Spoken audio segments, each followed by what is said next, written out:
You're listening to Boobies and Newbies. Find and follow Boobies and Newbies at Boobies Podcast across platforms and on boobiesandnewbies.com. And don't forget at Real Kelly Ray on TikTok, because TikTok thinks I'm making porn if I use boobies in the handle. Thanks, TikTok!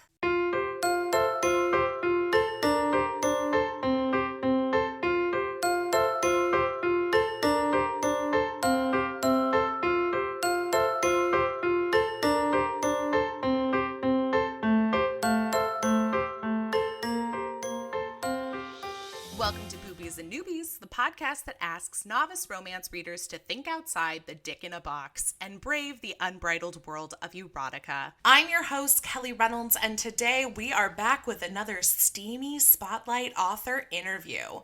Good news for all my paranormal romance fans. Cocktober came early because we are about to dive into a brand new paranormal romance release. It's got demons who drive a hard bargain, witches who prefer to bake, and of course a fictional town that I am dying to visit in real life. But before we dive into all of that, you can always catch up on past episodes of the podcast on our website, boobiesandnewbies.com, or on your favorite podcast app. Be sure to follow Boobies and Newbies across social platforms at Boobies Podcast or at Real Kelly Ray on TikTok because they think I'm making porn. If you're a fan of the podcast and you've got a few minutes to spare, I would greatly appreciate a 5-star review on Apple Podcasts. And lastly, if you want to be the first to know what we're reading next and have exclusive access to bonus clips from episodes, private chats, and so much more, you might consider hopping on over to our Patreon page. Now, as per usual, I will include links for all of the above in today's show notes. And now, please join me in welcoming Sarah Hawley, author of the recently released urban paranormal romance, A Witch's Guide to Fake Dating a Demon. Welcome, Sarah. Thank you so much. I nearly lost it listening to you when you said Cocktober. My favorite lovely. Time of year. It's such a beautiful season. Yeah, here's the thing. I'm a sucker for puns. I'm a sucker for all things dirty, as evidenced by this podcast. And Cocktober and the 12 Days of Boobsmas are basically my favorite times of year. But if we can bring the energy of those seasons to spring reading, even better. Cocktober all year round. That's what I say. Exactly. I don't think there's a wrong time to release a paranormal romance, just as I would be happy to read a holiday romance in June. Mm-hmm. So let's talk about, first of all, congrats on your debut novel. Thank you. I'm very excited. It's been a while coming. I've been trying to do this for a few years now, so I'm absolutely thrilled that it finally came out. Me too. That's so exciting. I feel like anytime somebody writes a book, that's enough cause for celebration because it is crazy difficult to write it, let alone then go into the whole process of getting it published, whether you do it yourself or with a traditional publisher. So yeah, the amount of work that goes into just bringing a single book to life is one of the things that I actually am really glad I've learned about a lot from starting the podcast and talking to so many authors and publishers. It's amazing. I don't think people who haven't been through that process don't understand or don't have a full understanding of like how much work it actually is. Yeah, the process was still surprising, even though I've been researching it for a long time. I was first agented in 2017, I think. So it's been a while. But even having been familiar with the process and querying and knowing authors who got published, it was still a surprise going into the process myself, just how much gets crammed into the year plus before publication, all the little milestones and steps in the process and the emotional responses to them. That was the thing that was most surprising, is just the extreme emotional roller coaster where I've just completely, and everyone says debut year is like that. Hopefully you won't feel that way again. But it was definitely this terror and uncertainty and imposter syndrome and just everything leading up to it. So it's been a bit of a journey, and I feel like I'm constantly still learning things and discovering new interesting things that come with the process. Yeah. What would you say was one of like the highs and versus like what one of the lows was of this full, process that you've gone through? The highs, definitely, I feel like the highest I felt has been actually interacting with readers once they started reading the book. Nice. So seeing them at launch events, or people are just commenting nice things on Instagram, and it's very weird. Someone just drew art of the characters and that's tagged cool. me in it, and I'm like, that's so freaking cool. Like, I don't know, like having that slice of joy where I worked really hard on this and I hoped people would like it, and then finding the people that did like it and really liked it. Because of course there's always going to be people who don't like it. Right. And that's just the way it is. But when you find your people, it's like, this is phenomenal. I feel great.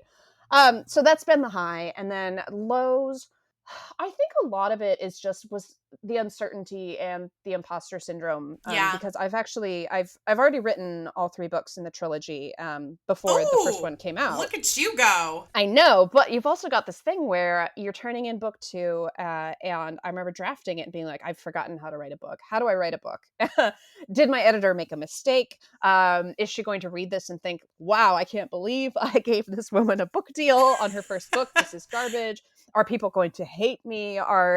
Is there going to be something in the pages that I didn't notice, and readers are going to be like, straight to jail for this author for 1,000 years? I think it's just, and also just not knowing how it's going to do. And there's still not a ton of transparency in terms, like it's still pretty recently released, so there's not a ton of transparency on like the numbers and how it's doing yet. That comes with time. But sure, not knowing if you're going to debut to add like absolute crickets or if it's going to do well or anything. I don't do really well with uncertainty. I'm a person, I like a lot of transparency, I like a lot of data, and not having any of that and then tying sort of your self-worth to this nebulous concept of, I have written a book and everyone might absolutely hate it and therefore hate me and therefore I am the worst person in the world. Oh God, no, you can't go down that path. No, but it does. You go down it without meaning.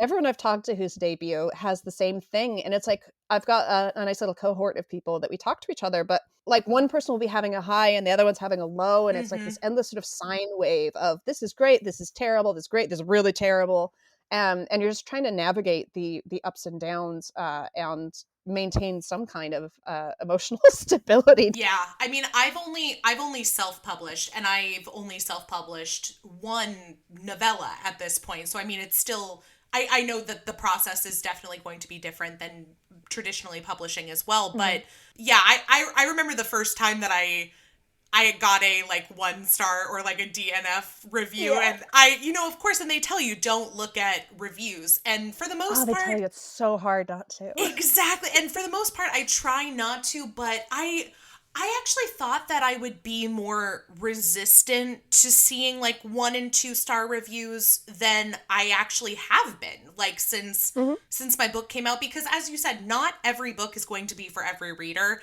And what always surprises me, and I don't know if you've experienced this as well, but what always surprises me is a lot of the things that people will point out in like a negative review of my book are usually things that I love about my book, or that other people love about my book. And so it's one of those things where I'm like, you know what?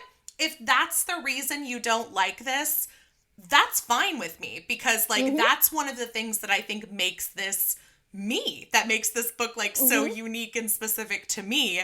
And that'll happen, but I will say I kind of am okay with getting negative reviews like that, because that just means the book and me probably in real life aren't for them. And that's okay. I can settle for that.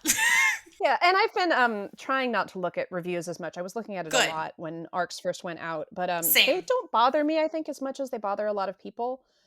Like I've gotten negative reviews for it being a little too silly, and I'm like, but the comedy is part of one of the things I really love about it. And then some negative reviews are like, oh my God, it would have been great if it wasn't for all that sex. There was so much sex everywhere. And I'm like, heck yes, like that is a review that's going to get someone to pick it up. Amish romance. Like, I just... it's also like one person's yuck is another person's yum. Exactly. So someone's going to say, I do want some very silly, extremely pornographic writing. That sounds great. How many times have you picked up a book based off of somebody's like 1-star review where they're like, this is way too raunchy. I'm like, add to cart right this second. Yes, exactly. Yeah, and I never have any ill will towards reviewers, and especially part of why I'm trying to stay out of it is because it is reviewer spaces. It's not author spaces. Like I'm not going to. It's not really my place to interact with that. But it's really hard not to look. You get so curious. Yeah, no, but honestly, I'm glad that you mentioned that because that is something that especially I'm very active in the book talk space, and that is a very interesting area to navigate where especially from my point of view, and I think from a lot of authors' points of view, because they start as readers, there's sort of like this interesting transition from like reader to writer and trying to navigate, okay, when is it okay for me to add my 2 cents to something? Or when is it okay for me to comment, on somebody's video versus am I just inserting myself into a space that like isn't for me, that this is not the time for me to say, well, actually, you read this incorrectly. That's not what I meant. So, I do think, authors are more than welcome to look at reviews. I don't know if it's beneficial for them to do so, but that does not give you full privileges to be able to comment on reviewers, reviews and tell them what they did or didn't get right. Yeah, I mean, I figure because so many people also tag you in their reviews online. Right. And I've been lucky. I haven't been tagged in a negative review yet. I know a lot of Me authors neither. have this happen. Yeah, a lot of authors have this happen where someone will say, Terrible. do a beautiful little spread and be like, it's a picture of a book with like a gorgeous aesthetic, and they'll tag the author and then they'll go, this is trash. 2 stars. You should be ashamed of yourself. So no, but I figure if someone tags me in a review and it's really nice, I will say thank you. Or if they tag me and say that they're about to read the book, I'll tell them happy reading. But like, I am not going to engage and be like, well, your review has missed the very crucial point of this demon's cock. You're reading it wrong. That's not my place. So you didn't get the demon's cock. God, get out of here. Oh, actually, it's funny. One thing I've really been liking seeing in the reviews is just people's wildly different expectations of spice. So someone complained that the demon cock didn't actually have any weird barbs or like inflating bits. And I'm like, probably in a mainstream romance it can't. Although who knows? Who knows? I suspect we're going to start seeing some more nodding and things in traditional romance in the coming years. Fine by me. Yeah. Yep. But or people will rank, someone will say, well, this is like 5 chili peppers out of 5. It's so spicy. And another person will say this is 1 chili pepper out of 5. And I'm like, girl, what are you reading? Please send me that link. Yeah, exactly. Honestly, that's been because I've had, my mom is like my one woman hype woman. Like, I mean, Aww. She just like, anytime she posts about anything that I do, it sends like all of her like 50 and 60-year-old, broads over to like, and so she's like, oh my gosh, I just had a bunch of people like buy your book. And I'm like, do they know what they're buying? Do they know what they're about to read? But it's been so funny getting some feedback from who I never would have considered to be like the demographic for my book, who some of whom are very surprised by the spice level and some of whom are like, oh yeah, I actually thought it was going to be much sexier because of what your mom said. So I mean, it's just, you're absolutely right. Like, I think spice level is one of those things, much like comedy, that is like so subjective to people because we all have our preferences. We all find certain things funnier or sexier than others. So yeah, it really interesting. I love it. I did not mean for us to go on this tangent whatsoever, but I do appreciate your thoughts. And I think it's just a great way to think about like both author and reader etiquette and just like the relationship between authors and readers, which I think has changed a lot in the last few years, especially because of social media and because of apps like TikTok. There's just so much accessibility now between authors and readers that's both good and bad. So I'll be curious to see how that looks moving forward. But in the meantime, back to you and your book. And I have to say, I'm so excited that this is your debut, and obviously you have plans for more books in the series already, but just in case people weren't already familiar with Sarah, Sarah was one of the co-hosts of the Wicked Wallflowers podcast, which I was a listener of. So I just had to make sure people knew about that because I love having podcaster to podcaster chats. Yeah, although I really I'm very envious of your mic setup here that I'm seeing on. I mean, the listeners won't get to see it, but I get to see you on video, and you've got like, oh my gosh, you've got a whole it setup. Looks much You're fancier than it is, I promise. Yeah, but are you guys? Are you still creating podcast episodes, or is that now? No. Okay.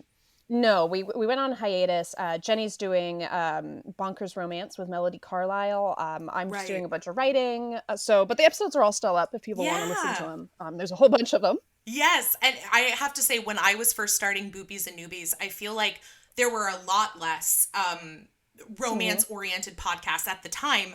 And I think the pandemic especially kind of launched a lot of podcasts for people, which is fantastic. Yes. I think there's always more room in this space for that. But Wicked Wallflowers was one of the ones around when I was launching Boobies and Newbies. And so it was great to kind of listen to what was already out there. And you were one of the ones that I listened to before I launched Boobies and Newbies. No, it was great. It was such a great experience, and getting to talk to authors. So I don't think that was what we had originally planned. We're sort of like, well, we're going to talk about romance and talk about tropes and things. And then just happened to stumble into, would you like to interview an author? And then it turned into, okay, well, this is where we go to interview authors. It's like, oh, okay, like who? I felt like like three cats in a trench coat pretending I had some kind of journalistic credentials. Like, oh yes, of course, I'm very qualified to talk to, to Sela, like Christina Lauren. Oh. Like, of course. Yes, this is not suspicious at all. Yeah, it's true. It's really interesting because I have to say, I remember the first time somebody emailed me about the podcast and I was like, wait a second, wait. You're reaching out to me thinking that I would be doing you a favor? That's wild. Yeah. Like, that's not what this is. Like, you're supposed to be doing me a favor by even returning an email. Like, that's incredible. By even acknowledging my tiny, meaningless existence is such a gift. Right. It's so true. And honestly, I am like I can't remember if it's 5 or 6 years into it, and I still feel that way. Like, it's just wild to me that anybody it's so sad to say, it's wild to me that anybody would choose to interact with me. Oh, that's not it at all. It's just so funny because I can't speak for anybody else, but I don't think when I started the podcast I had any idea where, like, what opportunities it would lead to, or like the people that I would meet, or the friends I would make, or how it would affect me as a reader, how it would affect me as a writer. So it's still something that baffles me every day, but in a good way. I'm still very thankful for it. So you started the podcast, Wicked Wallflowers, but how did that factor into your romance reading and writing journey? Like, did the podcast jumpstart the love of romance, or are you a longtime romance reader? No, I'm not a longtime romance reader. I guess now I am. Jenny actually introduced me to romance in college. I grew up reading a lot of sci-fi fantasy, which was also, my mother reads a lot of sci-fi fantasy. And I think I had a bit of a snooty attitude towards romance. I hadn't really read any, but I think I'd seen the derogatory headlines and things saying like, oh, it's not literature. Of course. So I started reading romance in college and loved it and was really ravenous, but I was still writing fantasy. So this is actually the first romance I've ever written. All of my other projects were fantasy novels or some sci-fi. I would say the podcast definitely increased the volume. I was already reading a ton of romance, but just trying to keep up with the volume of books coming out and the authors that you're going to be talking to. I was just absolutely drowning in piles of books, just reading and reading and reading, which was really amazing. And then finally, for writing romance, I hadn't been having a ton of luck with my fantasy projects. So I just felt, I think it was like 2020, I just was like, okay, I'm going to write a romance. I think I had this sort of imposter syndrome in a way where, because I'd read so widely in the genre and appreciated all the writing, it's almost like you feel like you can't stack up to all of these Yeah. amazing books you've read. It's like I knew too much. I knew too much about the genre to actually like make it my own. But finally I was like, no, I'm going to do it. But because I do have such a fantasy background, I wanted to write a fantasy romance.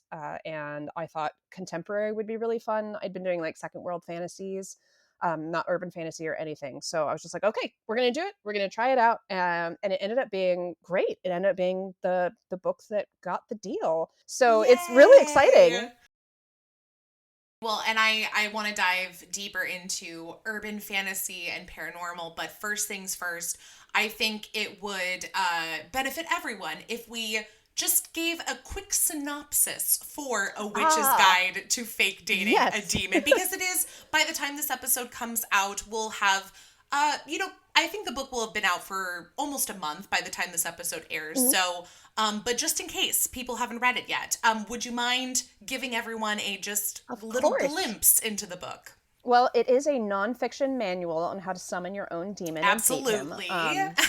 No, but other than that, it is a very comedic paranormal rom-com set in modern day town called Glimmer Falls. That is sort of it's our world, but magic is in the open. So it's not like it's hidden. It's just magic has always been out there and everyone's familiar with it. And Taylor Swift exists and so do And dragons. America's Next Top Witch. Yes, an America's Next Top Witch. So our heroine, Mariel Spark, she was prophesied to be this incredible witch for her family. The Spark family is this big dynasty of witches, but she's really sucks at magic. She's incredible at nature magic. Like she communes with the forest, but her family thinks that that's not respectable because she's not like summoning dramatic things or teleporting or doing this. So she's sort of browbeaten about it and trying to appease, especially her very demanding mother. She's practicing her spellcraft, but she keeps blowing things up or summoning inappropriate things. This is a really long elevator pitch. I really need to work on You're this. great. This is great. Keep going. So she's trying to summon Flower to bake some muffins, and she accidentally summons a demon for an unbreakable soul bargain. And his name is Ozroth the Ruthless. He's a very legendary demonic bargainer. And now that she has summoned him, he cannot leave her side until she gives him her soul. And her soul is a mix of her magic and her emotions. But he also recently, due to a bargain gone wrong, has developed a soul of his own, a human soul. So he's dealing with some messy new emotions he's not used to. He's never had someone summon him and then say, I didn't mean to do that. Oops. Like, because there's no take backsies when you summon a demon for a soul bargain. Oh, but what if there was? Like, What take if back. there was? Yeah, but there's not because I wrote the book. So I was like, yeah, it's reasons. We're just gonna go with it. Like, he can't leave. You can't undo it because I said so. That's the great thing about writing fantasy is that you can be like, nope, that's how the magic works. That's the rules. That's the rules. Yeah, so he ends up sort of being her roommate. He can't leave. She panics when her mother asks who the hot man in her kitchen is, because of course he's very attractive. And Mariel panics and says he's her boyfriend. So they end up sort of fake dating while she tries to figure out a way to get out of the soul bargain. He tries to figure out a way to get her to give him her soul, but they fall in love while it's happening. There's a subplot with there's a subplot with the woods. There's a sort of an environmentalist message where the negative forces in the town want to put in a resort and spa that would destroy some of the local ecosystem. So Mariel's protesting that. The woods are in danger. Ozroth has a very disapproving mentor who's given him a timeline. He's like, look, there's a bet on your success. Like, you cannot let me down. And so like they're both dealing with sort of these very demanding parental figures in a way, and this bargain and their own emotions and guilt and love, because they have no choice but to go through with this bargain somehow. So that's it in a nutshell. In a nutshell.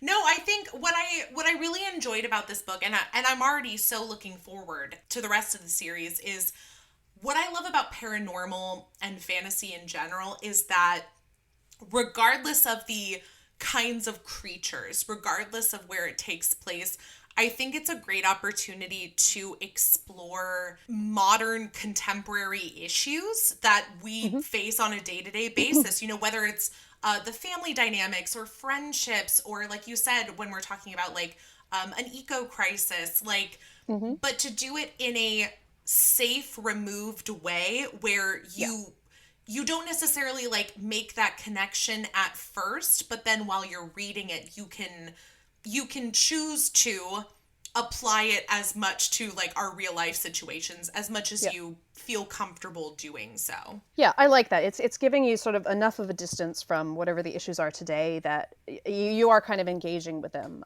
Right. obliquely. So the second book is very political in messaging. I was drafting it when Roe v. Wade was being overturned. So Right. there's a lot of commentary on the Supreme Court balance, but it's not the Supreme Court, it's the Demon High Council, you know, things like that. There it is. Yeah.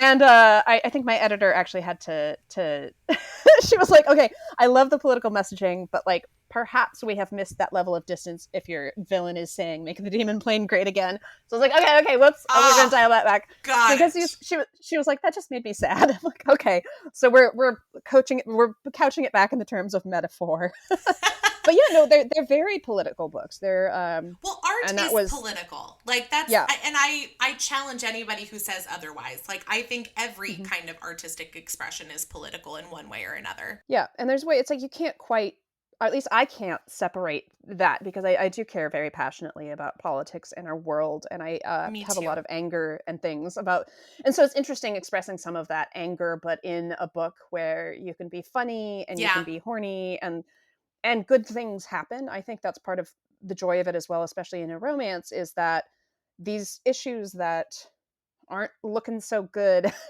in our world today, I can say no, like the tone of this series, even though it deals with some serious issues, the tone is whimsical and magical, and we're going to believe in happy endings, and we are going to, you know, restore the balance of the demonic, not the Supreme Court.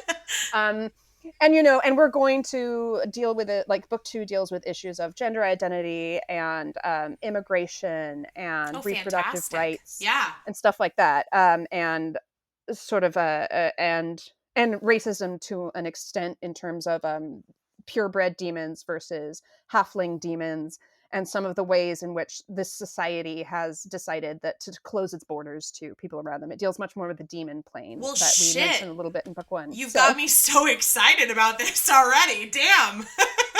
It's also book 2. I think it's hard. I just turned in edits to book 2 yesterday, so it's very fresh in my mind. Okay. I think I might even like it better than book 1. Okay. I think it's hornier also.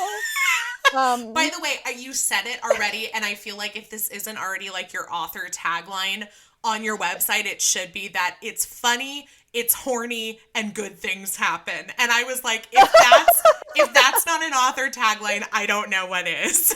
Thank you.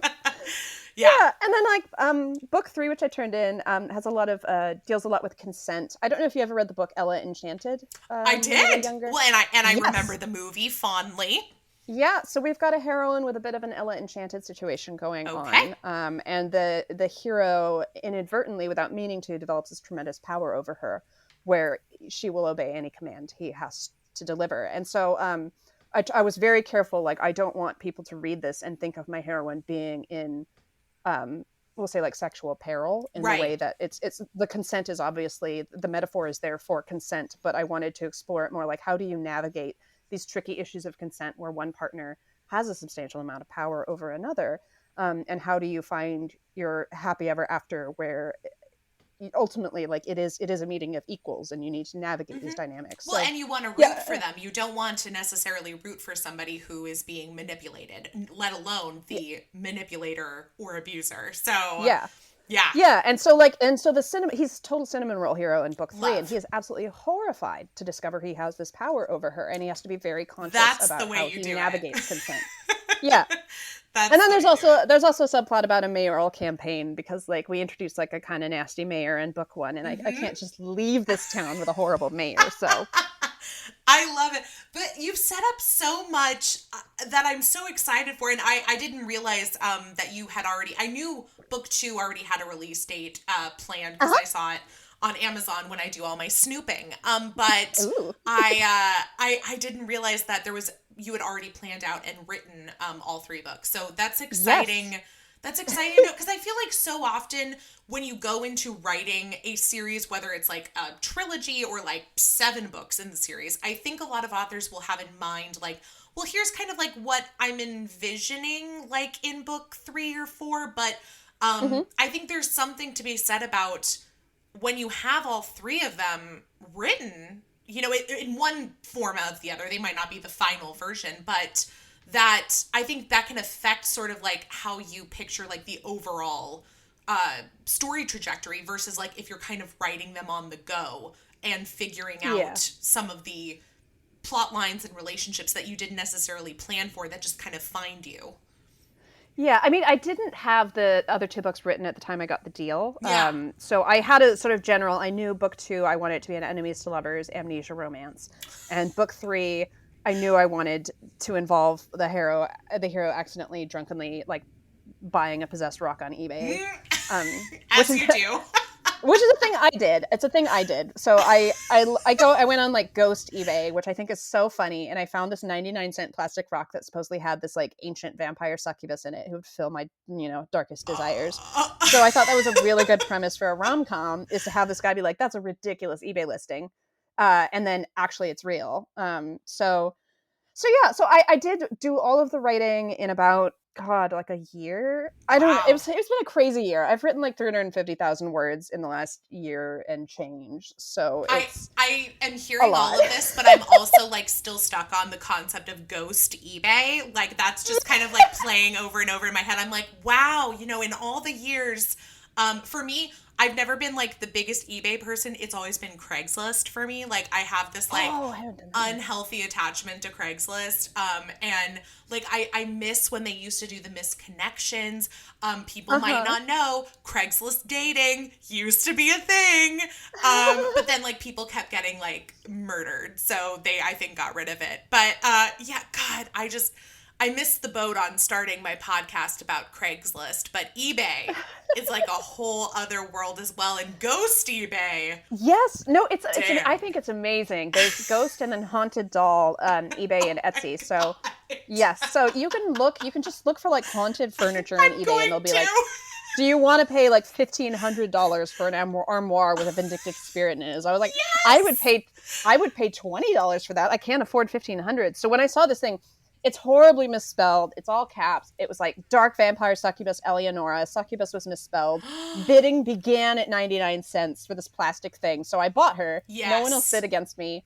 So I have in my cabinet now, who's the heroine of book 3. Her little plastic rock. Fantastic. So, yeah. And then I did buy a haunted doll on Etsy, but it has not haunted me even a little bit. I just think it's so delightful. Like there's a whole cottage industry where you can just be like, I would like to bid on an immortal demon lover. That sounds great. That is, and if you're not already connected with Sally Thorne, you need to, because she has like a haunted dollhouse. Yes, that's Blackthorn Manor. Yes, that inspired her book, but then also like she has like a whole Instagram account like dedicated to it. Oh, I follow it. I love dolls and dollhouses. Like I don't find like the porcelain dolls creepy. I find them kind of cool in a creepy way. And it's like the dream. If I could someday have something like Blackthorn Manor, I don't have the resources or the space for it right now, and my cats would probably eat everything. But I love that Instagram. It's so good. And I think it's Angelica Frankenstein Makes Her Match is the book that she based on Blackthorn Manor. We did I did a Steamy Spotlight interview with Sally back in the fall about Angelica Frankenstein. So if people want to listen to her talk more about her creepy dollhouse, you absolutely can go back and listen to that. I'll be sure to drop a link in the show notes to that. But obviously, I know you mentioned that you did a lot more like fantasy-oriented writing before adding in the romance element to it. But one of the things that I always find interesting about paranormal romance, and you mentioned this already when we were talking about the rules, the quote-unquote the rules, because I feel like there are so many creatures that already have so much lore surrounding them that, especially when it comes to witches, we've seen so many different iterations of witches in books, in movies, in TV shows. Are there any elements that you've added to this book that are like the rules you created for this world, for these characters? Yes. I would say in terms of, well, I think just envisioning how an integrated society would look like, with, I did a series of newspapers from the town as sort of a bonus, and it's like, there's a human centaur polo league, and like, what are the pixies up to? And what kind of events happen. Just imagining that was cool. But in terms of adding the lore, I would say the language of magic for witches is something that I brought. It's I had to look up the terms for this because I knew what it was, but not how to say it. It's basically it's an agglutinating language where you take little they call them morphemes, little fragments of words, and smash them together. So one word will include basically the subject and maybe the tense, and then who's saying it. So I'm trying to remember. It was like Turkish is an agglutinating language, and I'm absolutely probably going to butcher the saying of this, but I remember it's like Turkçe öğreniyorum was like I'm learning Turkish, and it was sort of the öğreniyorum was the mixture of learning right now and me, but it was all in one word. So there's like in my book, like Rotkva and Iriel transformen means like I transformed the group of you into radishes. And so it's sort of like the transform was the root of the word, and then Iriel was making it a plural. So, I mean, it's not the most well thought out language because like I don't have that training or expertise, but it was supposed to be like believable enough and consistent enough. So I've got this little glossary of the spells and trying to think like how you would modify the way you would say these words to say like, so there's something like the skillet that I want to heat a skillet, but it's different to say like I want to heat my skillet versus I want to heat his skillet versus I want to heat my skillet that used to belong to him. So I thought about like how to combine so the actual words that they're speaking would change based on how you're saying it and what you're meaning. And then the other thing I think I did that was just a new take on demons. Because it starts with like we all think of like the soul bargain, but I didn't want this to have religious overtones. I didn't want heaven and hell. I didn't want like the devil. Lucifer is in it as a mythological character, but more in the terms of like the origin story of this alternate physical plane where demons live. So when you're doing a twist on a soul bargain, you have to ask like, what do they want the souls for? Because we're not damning humans to eternal suffering or something. Yeah. And so I came up with the idea of this other plane that they can teleport to and from that basically it's this dark plane that requires magic to survive, to make the plants grow and everything, but the demons don't produce it themselves. So they've sort of formed a symbiotic relationship with humans where the demon will deliver a favor, some kind of impossible favor, like change the someone's fate or their money or their looks. And in exchange, the human will give over their magic, which also comes tangled in with their emotions. So the human will continue living, but more as like an emotionless shell of themselves. But they're rich and hot. Rich and hot. Yeah. And then their soul will go to the demon plane where it's sort of, they drift around like giant fireflies and they sort of bring a lot of energy and life to this world that can't survive without it. So because you don't want it to be like, well, Oz, why don't you just like not harvest her soul? Like this is kind of a dick move. But to him, he is actively protecting his people, and they're a different species. They're not as emotional as humans, but they do still feel emotions. I was thinking more like Vulcans in a way in terms of how they interact. That's a great way to think about it. I think now that you've said that, I'm like, oh, of course, it like clicked in my mind. Yeah, and there's a big Star Trek plot in book 3, because I am a Trekkie and have been a Trekkie my whole life. Good. So I see you're getting me so excited about the next. Not that I didn't love this book, but you're getting me so excited about the following books that I'm like, whoa, it's got this, it's got that. Although I will say I'm not an amnesia romance person, so you've definitely got me thinking about that one for book 2. I'm like, I don't know why I decided to challenge myself with that, because amnesia romance is really hard. And so I think what saved me for it is because I am writing a magical world, I can make the rules of why and when the memories come back. Yeah. And so if it's like, oh yeah, he can totally just have bursts of memory pop up. He'll be like, oh, I just remembered that thing from the 1600s. Wow, how did I forget that? So like it is not an accurate representation of amnesia as a person would experience it, but also I feel like an accurate representation of amnesia would maybe not be as fun. No, and that's usually like when I read, when I have read amnesia in romance before, or even when I watched like the occasional random Hallmark movie that for some reason has someone getting into a car accident and forgetting everything. It usually comes with this element of lying that I also just am like, I don't know how I feel about that. Like, I don't know how I feel about people, like, pretending. Like, it makes me think of the movie Overboard, where I'm like, oh, he's just flat out. I haven't seen it. You haven't seen Overboard? No, no. Oh my gosh. Okay. And again, it's probably one of those things where if you watch it now for the first time, you'll be like, this is really gross. Like, what a terrible person. Like, but it's hard for me to buy into them when it's like one of them knows who the person is and like they're lying about it. And they're lying to them about it. Oh, it's not that on this one at all. So the premise is that the villain of book 1 is the hero of book 2. Yeah. Things happen. Basically, he doesn't remember the last 200 years of his life. He's about 600 years old, except little snippets, and he doesn't remember his villainy from book 1. Okay. But the heroine of book 2 like kicked his ass in book 1. Yeah. And so it's like no one's lying. She's like, "You're a horrible person. I am accidentally helping you on this quest because, like, for reasons she has to help him on a quest. So it's a road trip."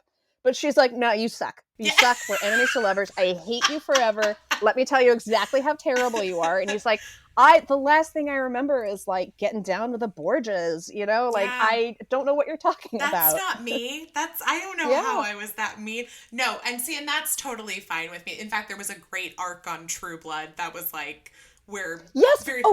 With nice Eric. Yes. Astaroth is based, in my head, he's sort of a combination of Eric Northman in his Amnesia plotline and David Rose from Schitt's Creek. Oh, enough said. That's it. That's all I needed to hear. That's all I needed to hear. And he's also murdery Eric Northman. So it's like he is fat. He's amazing. He's this like pansexual, like disaster murder man. Love. Like, I love him. Love. He's very snarky. He's very funny.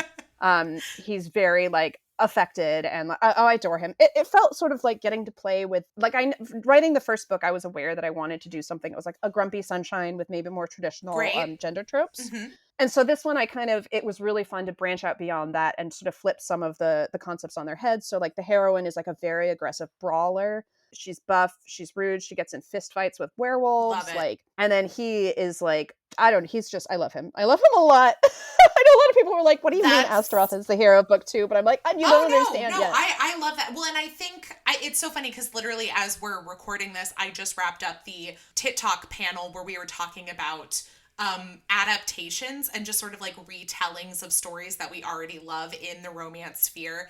And one of the things we talked about was how there's been like this big surge of romance stories for villains or like redeeming villains that we know them as the bad guys, but then we get to see them like they're bad, but they're also good, or they're bad, but like they love the person they're with so much so we can forgive them. And so I love that. I love seeing, and by the way, when I read this one, I was like, he better get a book. Like, I was like, I'm already, I know he should get a book. And so I'm glad that he is. And I'm glad that he gets this like Eric Northman amnesia moment because that was my favorite part of True Blood was that season.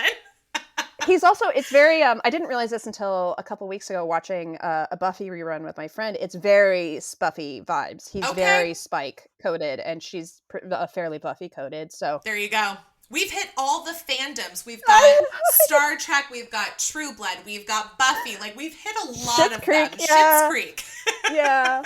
No, it's been really fun writing. And I love villains. I've always loved villains. Like all of my favorite characters, as long as I've been reading, like a lot of them tend to be villains. So I got to do it. I had to stop myself physically. I was writing book 2 and I started writing because like the moment I wrote book 1, you see this man on the page and he has like a cane sword and like a suit. Like you should know that I find that man deeply attractive.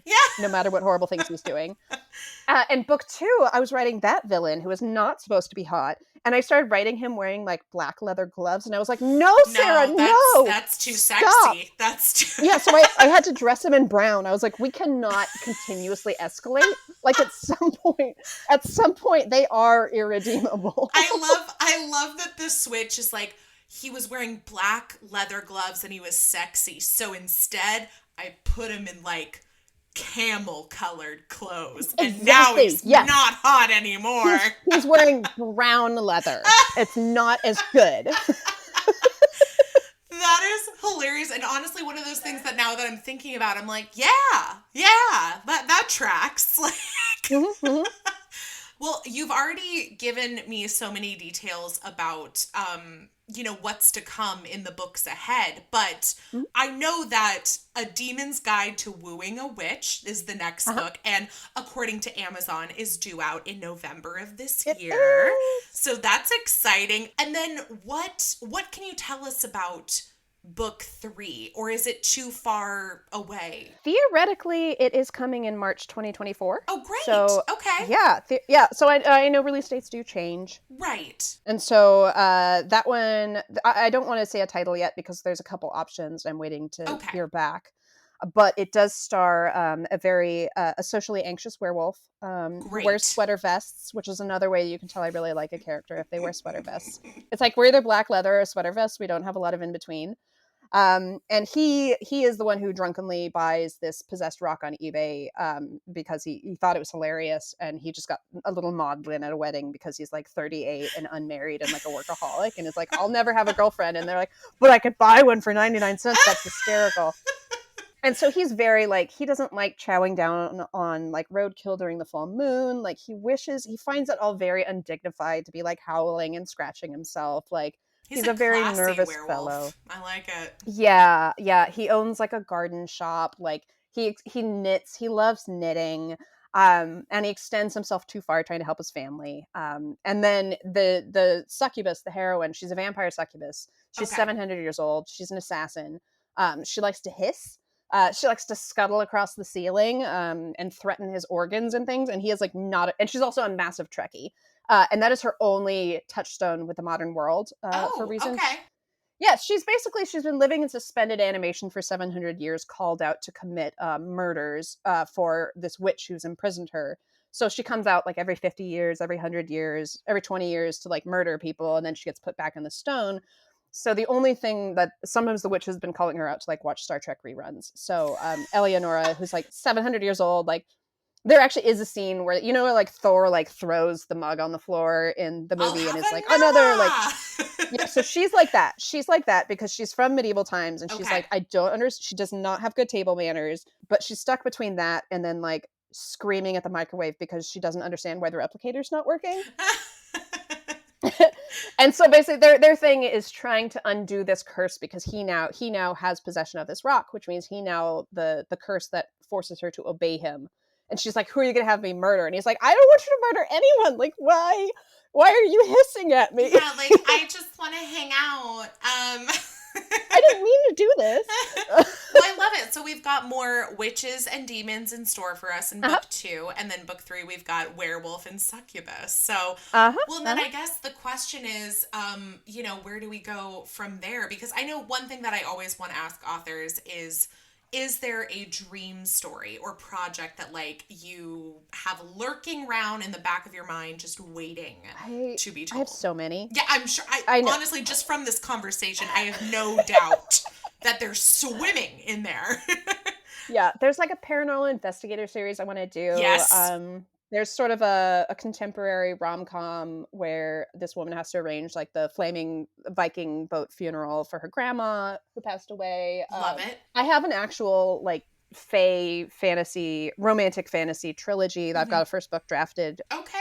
And then I have a story that could fit in the Glimmer Falls universe or elsewhere. The library in Glimmer Falls has these levels that only appear like once every century or 5 centuries to a chosen witch or warlock to fight a great evil. Yeah. And so I've got this idea that the librarian ends up kicking the chosen one out of the elevator for being disorderly and like sharpening his sword. And she's like, get out of my library. Like, you're making too much noise. This is not acceptable. We don't like weapons.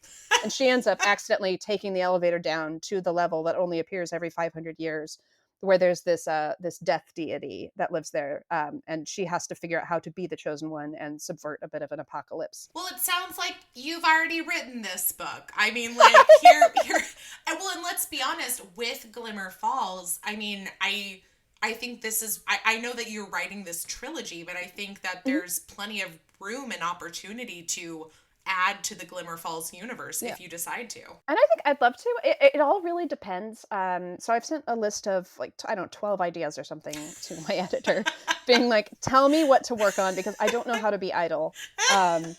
And so like I'm fully prepared for them to say no, like trilogies, like let's just keep it a standalone trilogy, or I guess they could always say like we don't like your books anymore. So no. I don't know. I'm keeping open to a lot of possibilities. No, that's good. And I'm excited to see what happens next, whether it's a continuation of this universe or if it's something brand new. But I think there's a shortage of comedic paranormal romance. And so I'm very excited for this series at large. I love rom-coms. I love paranormal. I don't think there are enough that blend the two. And I kind of hope that that's where we're heading next, is to this era of like paranormal comedy, because we've done paranormal. We did the whole Twilight True Blood thing. And then the last few years we had fairy tale retellings, and then we went into the monsters and the villains getting their love stories. And so I feel like it could happen next that we head into this era of like paranormal rom-coms. And I, for one, I'm fucking here for it. Like I want all of them. No, I'm so grateful that they let me just be completely unhinged. This is the first time I really let myself write comedy. All of my other projects before were more serious fantasy with a capital S. And this is actually I was writing a lot of fan fiction just because for something to do as an outlet, as a way to practice the craft and have fun. And so I started writing like smut comedies and being really absurd. And thankfully, like my editor is like, yeah, just be completely unhinged. So and they're encouraging me. So I'm like, okay, I'm going to make a lot of stupid jokes. Like I'm going to just throw everything in here and just be wildly chaotic. And they've been so supportive of that, which I really appreciate. You're just throwing out more keywords that I think should be added to the tagline. So it's funny, horny, completely unhinged, chaotic, but things end up happily. There we go. Yeah, everything's gonna be okay. It's all the keywords that I need right now. So I, for one, am already looking forward to book 2 and 3, even though I know I've got some waiting to do. But if people haven't read the first one yet, I hope that they take the time to do so. Once again, it's A Witch's Guide to Fake Dating a Demon by Sarah Hawley. Sarah, it's been such a treat chatting with you about this book and all the other books that you're going to be writing until the end of time, because you've already got them planned out. I know. I'm like, sorry. I'm like, I very chaotic talker, so I kind of went on a lot of tangents here. Fine by me. Fine by me. So no, this was so fun. I can't wait to read more. And in the meantime, can you tell everybody listening at home where to find and follow you and keep up? You can find my website is sarahhawleyauthor.com. There is a section for the Glimmer Falls Gazette that has all of the newspapers in it. And then on social media, I'm mostly on Twitter and Instagram. We'll see how long Twitter lasts. It's Ms. Sarah Hawley. I'm also on TikTok, but it's probably just gonna be like blurry videos of my cats and me trying to understand how they use filters. Talking about the eroding boundaries between readers and writers, there is also this sort of expectation that you are marketing yourself and you are doing it by crafting these public personas that are you, but also like the good parts of you. Yeah. I just want to post about my cats. Yeah. So I do post about the cats a lot, but yeah, it's definitely interesting. I love it. I love it. Well, one of these days, seeing as we're both in the Pacific Northwest, we're going to have to get together and find our own version of Glimmer Falls. But that'd be so good. You know, our own demons just out wandering around somewhere. Only.